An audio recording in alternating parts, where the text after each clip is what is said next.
Og tak fordi at du har kigget ind på min kanal her på YouTube.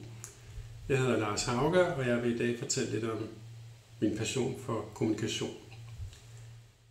Jeg har arbejdet med rigtig mange aspekter omkring kommunikation, lige fra præsentationer, foredrag, skrevet bøger, skrevet en bog blev det. Og jeg har været redaktør på forskellige tidsskrifter. Jeg har også i mine unge dage arbejdet på en tidsskriftsredaktion. Og jeg ved, hvor vigtig kommunikation er.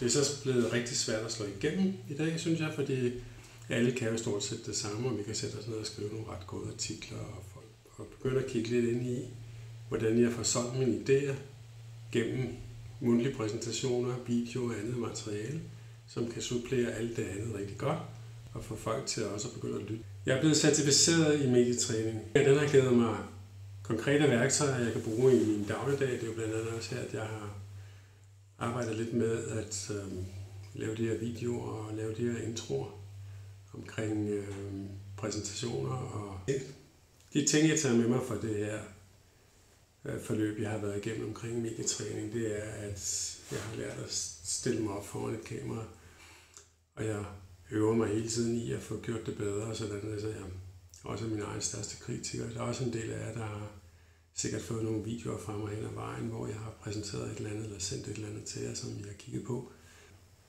Så er der også et lille issue omkring det, for det er, at nogle gange så er jeg også blevet overrumplet af nervøsitet og usikkerhed, og frygten for at stille mig op og skulle gøre et eller andet, og måske også virkelig dum. Til at hjælpe mig, så har jeg haft en Lisbeth Holten Jørgensen, der har hjulpet mig rigtig meget, når den her nervøsitet har meldt sig.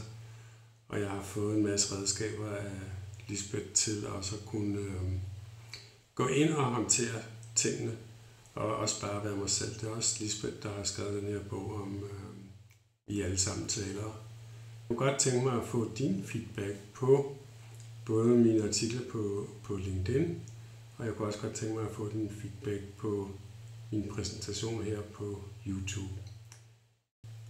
Og tak for denne gang, og have en fortsat god dag, og tak for det, du lyttede med.